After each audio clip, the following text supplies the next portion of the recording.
Welcome to Sisan একাডেমিতে স্বাগত। আজকে আমরা নিমেষে অঙ্ক সিরিজের ক্লাস নাম্বার 185 শুরু করব আজকে ম্যাথসের উপর। তোমরা যারা কম্পিটিটিভ এক্সামের প্রিপারেশন নিচ্ছ তারা অবশ্যই জানো যে রেগুলার বেসিসে ম্যাথ এবং রিজনিং প্র্যাকটিস করতে হয়। ডেইলি বেসিসে যদি তুমি ম্যাথ রিজনিং প্র্যাকটিস না করো, এক নম্বর হচ্ছে গিয়ে ভুলে যাবে, দু নম্বর হচ্ছে গিয়ে তোমার টাইম ম্যানেজমেন্ট ইমপ্রুভ হবে না। ঠিক আছে, ওই জন্য রেগুলার বেসিসে ম্যাথ জিআই প্রতিদিনের প্র্যাকটিসের মধ্যে রেখো। ঠিক আছে, তাহলে দেখবে তোমার ম্যাথ জিআই যেখানে পরীক্ষা হলে টাইম শর্টেজের জন্য আমরা ছেড়ে আসি সেটা যেন না হয়। ওকে, চলো লেট স্টার্ট। সেই জন্য আমরা আজকের প্র্যাকটিস সেট 10টা কোশ্চেন থাকবে। তোমরা যারা রেগুলার বেসিসে আমার চ্যানেল ফলো করো তারা জানো, যারা নতুন তারা দেখো, এখানে 10টা করে কোশ্চেন থাকবে, আমি সলভ করাবো। ঠিক আছে, তোমরা পারলে কি করবে, পজ করে নিজেরা আগে সলভ করো, তারপরে আমার সলিউশনটা দেখো। ঠিক আছে, তাহলে কিন্তু বেস্ট হবে। ওকে, চলো লেট স্টার্ট। ফার্স্ট কোশ্চেন কী আছে দেখে নাও। বলেছে এ একটি কাজ 24 দিনে করতে পারে, বি করতে পারে 32 দিনে, এবার সি কাজটি 62 দিনে শেষ করে। তিনজন একসঙ্গে কাজটি শুরু করলেও এ 6 দিন পর চলে যায়, বি কাজটি শেষ হওয়ার 6 দিন আগে চলে যায়, কাজটি শেষ করতে মোট কত দিন লাগলো? দেখো অ্যাকচুয়ালি তোমার পুরো কাজটার শেষ পর্যন্ত, প্রথম থেকে শেষ পর্যন্ত কে থাকলো? সি থাকলো। তাহলে আমরা ধরে নিই টোটাল কাজটা হচ্ছে এক্স দিনে কমপ্লিট হয়েছে। তাহলে অ্যাকচুয়ালি কে কদিন কাজ করেছে? তাহলে এ হচ্ছে কি দেখো 24 দিনে কাজ করে, তাহলে এ কত করবে? 1/24 অংশ প্রতিদিন, বি করবে 1/32 অংশ, আর হচ্ছে সি করবে কত না 1/64 অংশ। ওকে, প্রতিদিন করবে। এবার অ্যাকচুয়ালি এ দেখো 6 দিন কাজ করে চলে গেছে, তাহলে এ টোটাল 6 দিনে কত অংশ কাজ করেছে? 6/24 অংশ। বি করেছে কত না হচ্ছে কি 6 দিন আগে চলে গেছে, তাহলে এক্স দিনে যদি কাজটা শেষ হয় তাহলে বি অ্যাকচুয়ালি কত দিন করেছে? এক্স - 6 দিন, এত বাই হচ্ছে গিয়ে 32, এত অংশ বি করেছে, প্লাস হচ্ছে সি এর অংশ, সি তো টোটাল এক্স দিন কাজ করেছে, তাহলে x/64। এবার এই তিনজনের টোটাল, এই তিনটে অংশ মিলিয়ে হচ্ছে টোটাল এক অংশ, মানে সম্পূর্ণ কাজ। ব্যাস, সেখান থেকে এক্সের ভ্যালু বের করো, সেটাই হবে তোমার অ্যান্সার। ওকে, তাহলে এখান থেকে আমরা যদি সিম্পলিফাই করি, দেখো কাটাকাটি করে নিই, এখানে হচ্ছে গিয়ে 6 4 24, তাহলে এটা 1/4 হয়ে গেল। ঠিক আছে, এবার দেখো এলসিএম 4 32 আর 64, এদের এলসিএম কত হবে না হচ্ছে 64। ওকে, তাহলে 4 হলে 16 4 64, তাহলে 16 প্লাস এটা হচ্ছে 32 2 64, মানে তাহলে 2x - 12, আর 64 ছিল তাহলে ওটাতে শুধু x হবে, তাহলে ইকুয়াল টু হচ্ছে তোমার 1। ওকে, তাহলে অ্যাকচুয়ালি তোমার এখানে x কত হচ্ছে দেখো, এখানে 2x আর x 3x, তাহলে একবারে করছি 3x ইকুয়াল টু হবে গিয়ে তোমার এদিকে চলে যাবে 64 চলে যাবে, আর এই দিক থেকে দেখো 16 - 12 করলে কত হচ্ছে তোমার 16 - 12 মানে 4টা ওই দিকে চলে যাবে, তাহলে -4। ওকে, তাহলে অ্যাকচুয়ালি এক্সের ভ্যালু হচ্ছে গিয়ে তোমার 60 বাই হচ্ছে গিয়ে 3, মানে হচ্ছে গিয়ে 20। তাহলে কাজটা কত দিনে শেষ করবে না হচ্ছে 20 দিনে, মানে অপশান সি অ্যান্সার। ওকে, এরপরে এসে কোশ্চেন নাম্বার 2। বলেছে a - b equal to this, a square plus b square equal to this, তাহলে 3a plus B equals to কত? ওকে, দেখো এখান থেকে আমরা a - b দেওয়া আছে, যদি a প্লাস বি বের করে নিতে পারি তাহলে a b সলভ করে a আর b এর ভ্যালু বের করে নেব। ঠিক আছে, আচ্ছা তাহলে আমরা এইটা থেকে দেখো ইউজ করে, এটা থেকে আমরা প্রথমে আমাদের কি করতে হবে, দেখো a - b ডিরেক্টলি বের করতে হলে আমাদের a bর ভ্যালুটা দরকার আগে, তাহলে আমরা এইটা ইউজ করে এটাকে আমরা লিখতে পারি না a - b whole square plus 2ab। Okay, equal to হচ্ছে 169, তাহলে a - b হচ্ছে গিয়ে 7 স্কোয়ার মানে হচ্ছে গিয়ে 49, তাহলে অ্যাকচুয়ালি 2ab ইকুয়াল টু হবে গিয়ে এই 49টা 7 স্কোয়ার ওই দিকে নিয়ে চলে গেলাম, তাহলে 169 থেকে 49 বাদ দিলে 120। ওকে, তাহলে 2abর ভ্যালু হচ্ছে গিয়ে 120, বা শুধু এবির ভ্যালু হচ্ছে গিয়ে তাহলে কত হলো না হচ্ছে 60। ওকে, এবারে আমরা এইটাকে হোল স্কোয়ার করে দিই। এটাকে যদি হোল স্কোয়ার করি তাহলে কি হবে, হ্যাঁ, বা এইখান থেকেও আমরা করতে পারি। আমাদের আর একটা ফর্মুলা আছে কি, a plus b whole square -2ab equal to হচ্ছে গিয়ে 169।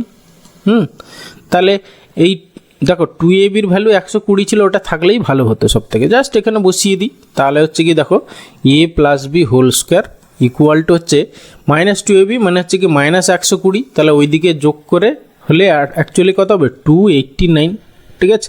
তাহলে এখান থেকে আমরা কি পাচ্ছি, a plus b equal to পাচ্ছি 289 কার স্কোয়ার 17 স্কোয়ার, তাহলে a plus b equal to 17 হয়ে গেল। আমরা পজিটিভ সাইনটাই শুধু নিচ্ছি, ঠিক আছে। তাহলে a মাইনাস বি এখানে নিচে বসিয়ে দিই, a মাইনাস বি হচ্ছে গিয়ে 7, তাহলে এই দুটোকে যোগ করলে দেখো 2 এর ভ্যালু হচ্ছে গিয়ে তোমার কত 7 7 14 24, মানে হচ্ছে কি 2a ইকুয়াল টু 24, মানে a ইকুয়াল টু হচ্ছে গিয়ে তোমার 12। আর এইটা থেকে এটা যদি আমরা বাদ দিয়ে দিই তাহলে হচ্ছে গিয়ে তোমার 2b হবে, 2b ইকুয়াল টু কত হবে না 17 মাইনাস 7 মানে 10, মানে b ইকুয়াল টু হচ্ছে গিয়ে 5। তাহলে আমাদের চেয়েছে কি 3a প্লাস b, তাহলে 3 ইন্টু 12 প্লাস হচ্ছে 5, তাহলে 12 3 36 আর হচ্ছে গিয়ে 5 6 5 11 মানে 41 হবে আমাদের অ্যান্সার, মানে অপশান বি হচ্ছে অ্যান্সার। ওকে, এরপরে এসে কোশ্চেন নাম্বার 3। দেখো কি বলেছে, পি সংখ্যাটি কিউ এর থেকে 20% বেশি কিন্তু আর এর থেকে 10% কম, তাহলে কিউ সংখ্যাটি আর এর কত শতাংশ। ওকে, দেখো এখানে পি এর রেসপেক্টে দুটো দেওয়া আছে, তাহলে আমরা পিটাকে 100 ধরে নিই, পি ইকুয়াল টু 100 ধরে নিলাম। তাহলে এখান থেকে আমরা কিউ এর ভ্যালু পেয়ে যাব, কিউ ইকুয়াল টু কত হবে না 100 ইন্টু দেখো 20% যেহেতু বেশি বলেছিল কিউ, হ্যাঁ, তাহলে এত ইন্টু 100/120 হবে, ঠিক আছে। এটা হলো কিউ। আর হবে গিয়ে দেখো বলেছে আর এর থেকে 10% কম, তাহলে আরটা হবে গিয়ে 100 ইন্টু 100/10% যেহেতু কম বলেছে তাহলে 90, ব্যাস। এবার বলেছে কিউ সংখ্যাটি আর এর কত শতাংশ, মানে কি কিউ বাই আর ইন্টু 100 করলেই আমরা অ্যান্সার পেয়ে যাব, ঠিক আছে। তাহলে কিউ হচ্ছে গিয়ে দেখো তোমার হচ্ছে গিয়ে মানে এইটা কিউ বাই আর, মানে কিউ বাই হচ্ছে গিয়ে আর ইন্টু 100, এটা আমাদের বের করতে হবে, হ্যাঁ। তাহলে হচ্ছে কি কিউ বাই আর যখনই করব দেখো এরও 100 উপরে 100 আছে, এর 100 আছে, এইটা কেটে যাবে, তাহলে পড়ে থাকবে দেখো অ্যাকচুয়ালি এই যে 1/120, ঠিক আছে, 1/120 ইন্টু এই 90টা, তাহলে উল্টে যাবে, তাহলে 90 উপরে চলে যাবে, 90/1 হয়ে যাবে, আর ইন্টু 100 তো তোমার আছে। ওকে, তাহলে এই শূন্য কাটলো, 4 কাটো, 4 3 12, 4 25 সঙ্গে 100, আর হচ্ছে কি 3 3 9, তাহলে 25 3 75 মানে 75%, ঠিক আছে। কিউ আর এর 75% মানে অপশান সি অ্যান্সার। ওকে, এরপরে আছে কোশ্চেন নাম্বার 4, বলেছে দুটি সংখ্যা এ ও বি এর অনুপাত হচ্ছে 13:17। ওকে, এ কে 15% বাড়ানো হয় এবং বি কে 30% বাড়ানো হয়, তাহলে এ ও বি এর নতুন অনুপাত কত। জাস্ট কিছুই নেই, তোমার a:b দেওয়া ছিল কত না হচ্ছে গিয়ে 13:17, তাহলে এ কে 15% বাড়ানো হয়, তাহলে নতুন রেশিও কি হবে না a:b ইকুয়াল টু হবে গিয়ে এ কে হচ্ছে 15% বাড়ানো হয়, তাহলে হচ্ছে গিয়ে 13 ইন্টু 15%, এটাকেও পার্সেন্ট, তাহলে একবারে করো, শুধু পার্সেন্টেজের জন্য বাই 100 রাখার কোনো দরকার নেই, ঠিক আছে। তাহলে এত ইন্টু 115/100 হবে, সেটা আমরা করছি না। আর এইটার ক্ষেত্রে 17 ইন্টু এটা দেখো 30% বাড়ানো হলো, মানে হচ্ছে 130/100 হবে, বাই 100 কেটে যাবে দুটোর ক্ষেত্রে। তাহলে কাটাকাটি করো, দেখো 13 10 130, তারপরে হচ্ছে কি 5 কাটো, 5 2 10 23, আর হচ্ছে কি 5 2 10, তাহলে হচ্ছে কি 17 2 34, তাহলে 23:34, এটা হবে আমাদের অ্যান্সার, মানে অপশান ডি অ্যান্সার। ওকে, এরপরে আসছি কোশ্চেন নাম্বার 5, বলেছে তিনটি সংখ্যা 3:4:6 অনুপাতে আছে, তাদের গুণফল এত, বৃহত্তম সংখ্যাটি কত। তাহলে আমাদের ধরে নিতে হবে সংখ্যা তিনটি হচ্ছে কি একটা হচ্ছে কি 3x, একটা 4x, আর একটা হচ্ছে 6x, ঠিক আছে। এদের গুণফল মানে এইটা ইন্টু এইটা ইন্টু এইটা ইকুয়াল টু 1944। ওকে, তাহলে এখান থেকে কাটাকাটি করে এক্সএস কিউবের ভ্যালু বের করো, তাহলে এক্সএস কিউব ইকুয়াল টু কত হবে। দেখো প্রথমে আমরা ধরো 6 কাটি, ঠিক আছে, 6 যদি কাটি দেখো কত হবে, 6 3 18, 6 2 12, 6 4 24। এবার এই 3 আর 4 মিলিয়ে হচ্ছে গিয়ে 12, 12তে কাটো, 12 4 12 3 36 না 12 2 24, আর বাকি থাকছে কত তোমার হচ্ছে গিয়ে 6 2 8, আর 12 7 84, তাহলে এক্সএস কিউব ইকুয়াল টু 27, মানে হচ্ছে গিয়ে 3 কিউব। তাহলে এখান থেকে এক্স ইকুয়াল টু আমরা কত পেয়ে গেলাম 3, ঠিক আছে।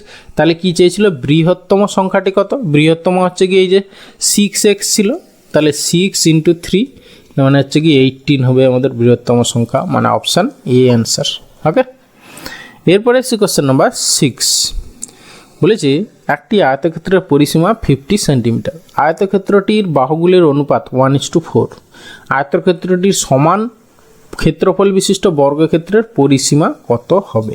ঠিক আছে, আগে দেখো আয়তক্ষেত্রের দৈর্ঘ্য প্রস্থের অনুপাত দেওয়া আছে 1:4 আর পরিসীমা দেওয়া আছে, সেখান থেকে বাহু দুটো কী কী বের করে নেব, সেখান থেকে আমরা আয়তক্ষেত্রের ক্ষেত্রফল বের করব। ক্ষেত্রফল থেকে এবার বর্গক্ষেত্রের বাহু বের করব, বাহু থেকে বর্গক্ষেত্রের পরিসীমা। অনেকগুলো স্টেপ আছে, ঠিক আছে। তাহলে আমরা ধরে নিই আয়তক্ষেত্রের দৈর্ঘ্য হচ্ছে গিয়ে 4x আর হচ্ছে প্রস্থ হচ্ছে x ধরে নিলাম। তাহলে পরিসীমা কত হবে? 2 × দৈর্ঘ্য প্লাস প্রস্থ, ঠিক আছে। এটা ইকুয়াল টু 50 দেওয়া আছে। তাহলে হচ্ছে গিয়ে তোমার অ্যাকচুয়ালি 5x ইকুয়াল টু হচ্ছে গিয়ে 25, মানে অ্যাকচুয়ালি x ইকুয়াল টু হচ্ছে 5। ওকে, তাহলে দৈর্ঘ্য পেয়ে গেলাম কত না হচ্ছে গিয়ে 4x, মানে হচ্ছে গিয়ে 4 × 5 = 20 আর প্রস্থ পেয়ে গেলাম 5। ওকে, তাহলে ক্ষেত্রফল দৈর্ঘ্য ইন্টু প্রস্থ মানে হচ্ছে 20 × 5 = 100। এটা হয়ে গেল আয়তক্ষেত্রটার ক্ষেত্রফল। এবার বর্গক্ষেত্রেরও বলেছি কি সমান ক্ষেত্রফল বিশিষ্ট বর্গক্ষেত্র। তাহলে বর্গক্ষেত্রের ক্ষেত্রফলও তোমার এই 100 বর্গ সেন্টিমিটার, ঠিক আছে। তাহলে বর্গক্ষেত্রের বাহুর দৈর্ঘ্য যদি আমরা ধরি, তাহলে a² ইকুয়াল টু দেওয়া আছে 100 বর্গ সেন্টিমিটার। তাহলে a ইকুয়াল টু এখান থেকে আমরা পেয়ে গেলাম বর্গক্ষেত্রের বাহুর দৈর্ঘ্য 10 পেয়ে গেলাম। ওকে, এবার পরিসীমা বলেছিল বর্গক্ষেত্রের পরিসীমা ফর্মুলা কি 4a, ঠিক আছে। তাহলে হচ্ছে কি 4 × 10 মানে হচ্ছে গিয়ে 40 সেন্টিমিটার হবে গিয়ে বর্গক্ষেত্রটার পরিসীমা, মানে অপশান এ অ্যান্সার। ওকে, এরপরে এসে কোশ্চেন নাম্বার 7। বলেছে একটি ট্যাঙ্কের 3/4 অংশ জলপূর্ণ আছে। যখন 30 লিটার জল বের করে নেওয়া হয় তখন ট্যাঙ্কটি খালি হয়ে যায়, ঠিক আছে। অ্যাকচুয়ালি টোটাল 1 অংশ হচ্ছে জল থাকে, তার মধ্যে হচ্ছে কি 3/4 অংশ ছিল, সেই 3/4 অংশ থেকে 30 লিটার জল বের করে নেওয়াতে পুরো ট্যাঙ্ক খালি হয়ে গেল। মানে কি এই 3/4 অংশ জলের আয়তনই হচ্ছে গিয়ে তোমার কত 30 লিটার, ঠিক আছে। এবার ট্যাঙ্কটিতে কত জল ধরে, মানে 1 অংশ, ব্যাস কত হবে 30 × 4 হচ্ছে গিয়ে 3, মানে হচ্ছে অ্যাকচুয়ালি 40 লিটার। 40 লিটার জল ধরে ট্যাঙ্কটাতে, মানে অপশান ডি অ্যান্সার। ওকে, এরপরে আসি কোশ্চেন নাম্বার 8। বলেছি কিছু টাকা সরল সুদে 2 বছরে এত টাকা হয় এবং 5 বছরে এত টাকা হয়, তাহলে সরল সুদের হার কত? ঠিক আছে, আচ্ছা 5 বছরে হচ্ছে গিয়ে সুদ আসলে কত হয় এত টাকা, তাহলে হচ্ছে গিয়ে তোমার 5 ইয়ারে 12800, মানে এর মধ্যে আসল প্লাস সুদ আছে 5 বছরের, আর 2 বছরের কত হয়েছে না হচ্ছে 9920, ঠিক আছে। তাহলে এটা থেকে এটা যদি আমরা বাদ দিয়ে দিই তাহলে অ্যাকচুয়ালি 3 বছরের সুদ কত সেটা পেয়ে যাব। তাহলে 3 বছরের সুদ কত হবে 08, তারপরে এখানে 17 থেকে 9 মানে 9 8 17, তারপরে এখানে থাকছে তোমার 11 থেকে হচ্ছে গিয়ে 2। ওকে, তাহলে হচ্ছে গিয়ে তোমরা 1 বছরের সুদ পেয়ে যাবো আমরা এখান থেকে, ঠিক আছে। বা অ্যাকচুয়ালি 2 বছরের সুদ বের করে নিই একবারে। তাহলে 2 বছরের সুদ কত হবে না হচ্ছে গিয়ে তোমার এত × 2 বাই হচ্ছে গিয়ে 3। তাহলে 3 কাটো 3 9 27 3 6 18 0। তাহলে হচ্ছে কি 2 বছরের সুদ কত পেলাম, মানে 96 2 0 6 2 12 2 9 2 18 একে 1920 টাকা হচ্ছে গিয়ে 2 বছরের সুদ। তাহলে আমরা এইখান থেকে যদি 1920 টাকা বাদ দিয়ে দিই, ঠিক আছে, তাহলে পড়ে থাকছে কত তোমার হচ্ছে গিয়ে 8000 টাকা। এই 8000 টাকাটা কি হয়ে গেল, এটা হচ্ছে গিয়ে আসল প্রিন্সিপাল আমরা পেয়ে গেলাম, ঠিক আছে। আর 2 বছরের সুদ এইটা পেয়ে গেলাম। এটা হচ্ছে গিয়ে 2 বছরের ক্যাপিটাল আই পেয়ে গেলাম। তাহলে এখান থেকে আমাদের সেই ফর্মুলা I = PRT/100 সেই ফর্মুলা অ্যাপ্লাই করে দিই, ঠিক আছে। তাহলে 1920 I = PRT মানে হচ্ছে 8000 ইন্টু আর আমরা জানি না ইন্টু হচ্ছে গিয়ে টি মানে 2 বছর বাই হচ্ছে গিয়ে 100। দুটো শূন্য কাটলো, এই একটা শূন্য এই একটা শূন্য কাটলো, 8 2 16 দিয়ে কাটো, ঠিক আছে। 16 দিয়ে কাটলে 16 1 16 16 2 32। তাহলে আর এর ভ্যালু রেট অফ ইন্টারেস্ট 12%, মানে অপশান ডি অ্যান্সার। ওকে, এরপরে আসছি কোশ্চেন নাম্বার 9। কি বলেছে 130 মিটার লম্বা একটি ট্রেন 45 কিলোমিটার/ঘন্টা বেগে একটি ব্রিজকে 30 সেকেন্ডে অতিক্রম করে। ব্রিজটি দৈর্ঘ্য কত? ঠিক আছে। আচ্ছা 45 কিলোমিটার পার আওয়ার বেগে একটি ব্রিজকে 30 সেকেন্ডে, মানে টোটাল যে ডিস্টেন্সটা কভার করেছে সেই ডিস্টেন্সটা কি, ট্রেনটার দৈর্ঘ্য প্লাস ব্রিজের দৈর্ঘ্য। তাহলে 45 কিলোমিটার পার আওয়ার বেগে 30 সেকেন্ডে কতটা যায় আমরা বের করি, সেখান থেকে ট্রেনটির দৈর্ঘ্য বাদ দিলেই হচ্ছে ব্রিজটির দৈর্ঘ্য পেয়ে যাব। ঠিক আছে, তাহলে 45, দেখো এটা কিলোমিটার পার আওয়ারে আছে, তাহলে একে আমরা মিটার পার সেকেন্ডে কনভার্ট করে নিই, 5/18 গুণ করে নিলাম, ইন্টু হচ্ছে গিয়ে 30। তাহলে এইটা গেল তোমার টোটাল ডিস্টেন্স অতিক্রম করেছে। তাহলে 6 দিয়ে কাটো, 6 3 18, 6 5 30, তারপরে হচ্ছে কি 3 কাটো, 3 15 45। ঠিক আছে, তাহলে হচ্ছে গিয়ে তোমার 15 5 75, বা হচ্ছে কি 25 আর 15, তাহলে হচ্ছে গিয়ে তোমার 15 5 75-এর 5, আর 15 2 30, আর হচ্ছে গিয়ে 7 37, মানে 375। ঠিক আছে, তাহলে হচ্ছে 375 থেকে 130 বাদ দিয়ে দাও। ঠিক আছে, তাহলে ব্রিজটার দৈর্ঘ্য পেয়ে যাবে, মানে 542, মানে 245 মিটার হচ্ছে কি ব্রিজটার দৈর্ঘ্য, মানে অপশান বি অ্যান্সার। ওকে, এরপরে আসছে question number 10 and final question.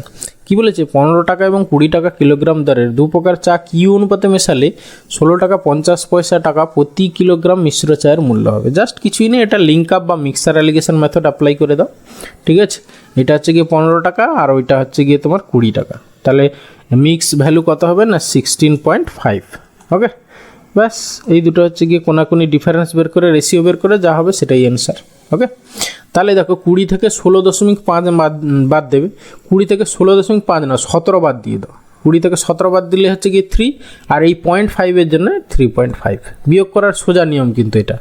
ঠিক আছে, পরের পূর্ণ সংখ্যাটা বাদ দিয়ে দাও, তারপরে 1 থেকে 0.5 বাদ দিলে হচ্ছে 0.5, ব্যাস এখানেও তাহলে হচ্ছে কি এটা হচ্ছে 1.5।